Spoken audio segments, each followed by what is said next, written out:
مامون الرشید کے دور میں ایک شخص مامون الرشید کے پاس آیا اور اس کے بعد وہ آ کے کہنے لگا کہ اے مامون الرشید، میں یہودیت عیسائیت کی بڑی بڑی کتابیں پڑھ چکا ہوں، میں نے آپ کا قرآن نہیں پڑھا۔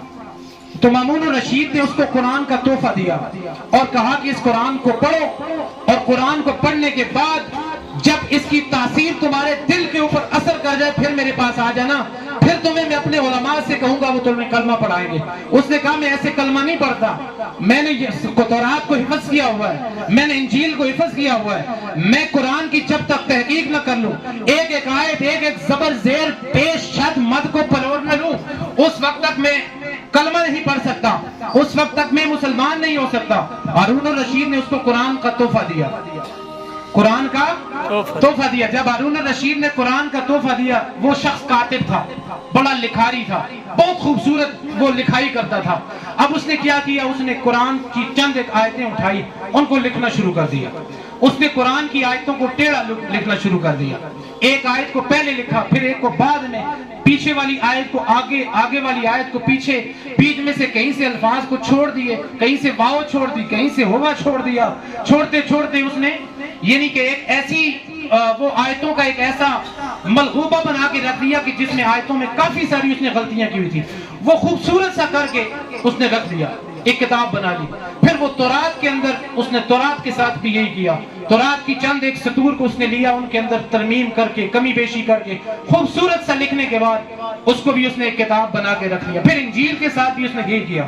یہ تینوں کتابیں، سب سے پہلے وہ انجیل کو لے کے عیسائیوں کے پاس گیا اور عیسائیوں کے بڑے بڑے راہبوں سے کہا میں تمہارے لیے تحفہ لایا ہوں۔ انہوں نے کہا کیا تحفہ لایا؟ انہوں نے کہا میں تمہارے لیے انجیل لایا ہوں، دیکھو کتنی خوبصورت میں انجیل تمہارے لیے لکھ کے لایا ہوں۔ ان لوگوں نے جب دیکھا انجیل بڑی خوبصورت ہے، چونکہ ان کی کتابوں کے اندر تعریف ہو چکی تھی، ان کو پتہ ہی نہیں تھا کہ انجیل سچی کون سی ہے اور انجیل کے اندر ترمیم اور تحریف کہاں سے ہوئی ہے۔ انہوں نے اس کو چوما اور چومنے کے بعد اس کو پیسے بھی دیے، تحفے بھی دیے اور اٹھا کے رکھ لی، کہا تم نے بہت بڑا اچھا کام کیا ہے۔ وہ بندہ دل ہی دل سے عیسائیت سے متنفر ہوتا ہوا باہر آ گیا۔ اس نے کہا یہ 6 عیسائی ہیں جن کو ان کی انجیل کے اندر میں نے اتنی غلطیاں کی اور انہوں نے غلطیاں دیکھی ہی نہیں اور قبول کر کے رکھ لی۔ تورات کو لے کے یہودیوں کے پاس چلے گئے، کہا اے یہودیوں کے بڑے بڑے عالم، میں تمہارے لیے تورات کا تحفہ لایا ہوں۔ کہا کہاں ہے؟ انہوں نے کہا یہ تحفہ ہے۔ کہا اچھا دکھاؤ۔ جب دکھایا تو تورات کے اندر اس نے غلطیوں کے انبار لگائے ہوئے تھے لیکن بڑا خوبصورت کر کے لکھا ہوا تھا۔ تو اب یہی حال یہودیوں کا بھی تھا، یہودی بھی اس تورات کو نہ سمجھ سکے کہ اس میں جھوٹ کہاں ہے، اس میں سچ کہاں ہے، اس میں سچائی کہاں ہے، اس میں تحریف کہاں ہے، اس میں کمی کہاں ہے، اس کی بیشی کہاں ہے، نہیں سمجھ سکے۔ اس نے بھی ان کو بڑے تحفے اور تحائف دیے اور بہت کچھ دینے کے بعد کہا کہ تم نے بڑا اچھا کام کیا۔ وہ بندہ یہودیت سے بھی متنفر ہو کے اب قرآن کو وہ لے کے مسلمانوں کے پاس آ گیا۔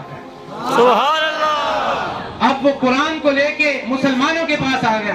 اس وقت مسلمانوں کا ایک کتب خانہ تھا جہاں سے کتابیں چھپتی تھی، وہاں پہ وہ لے کے آیا اور ان مسلمانوں سے کہا کہ میں تمہارے قرآن کا ایک صحیفہ میں تیار کر رہا ہوں، یہ دیکھو میں نے کتنا خوبصورت کر کے لکھا ہے، اس قرآن کو تم چھاپ دو۔ اس کتب خانے میں وہ جو شخص تھا وہ مسلمان تھا، جب اس نے قرآن کی اس ورق کو دیکھا جس میں اس نے تحریف کی ہوئی تھی، کمی بیشی کی ہوئی تھی، اس نے کہا خدا کے بندے یہ قرآن جس میں تو نے یہ غلطی کی ہے، یہ بھی غلطی کی ہے، یہ بھی غلطی کی ہے، یہاں سے شد نہیں، یہاں سے مد نہیں، یہاں سے زبر نہیں، یہاں سے پیش نہیں، یہاں سے واو نہیں، یہاں سے ہوا نہیں۔ ارے اللہ کے بندے، اس نے وہ جب سارا کچھ دیکھتا رہا حیران و پریشان ہو گیا، دل کی دنیا بدل گئی۔ کہا یہودیوں کے پاس بھی گیا تھا، انہوں نے مجھے سلامیاں دی، عیسائیوں کے پاس بھی گیا تھا، انہوں نے مجھے سلامیاں دی، لیکن قربان جاؤں رسول اللہ کے امتیوں پہ، ارے جنہوں نے شد کی غلطی بھی بتا دی، مد کی غلطی بھی بتا دی، واو کی غلطی بھی بتا دی۔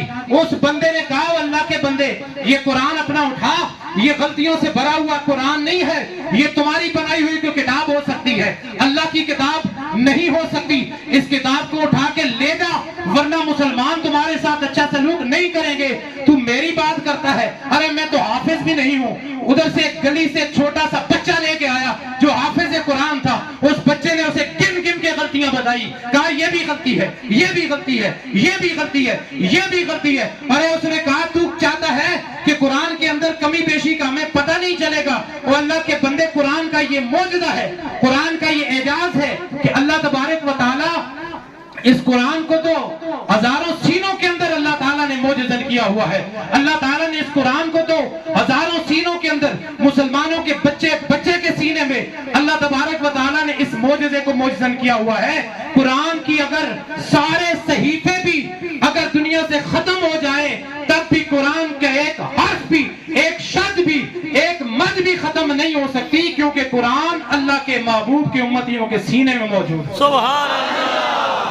آواز بلند کہہ دیجیے کیونکہ قرآن اللہ تعالیٰ کے محبوب کے امتیوں کے اندر, بچے کے سینے کے اندر موجود ہے.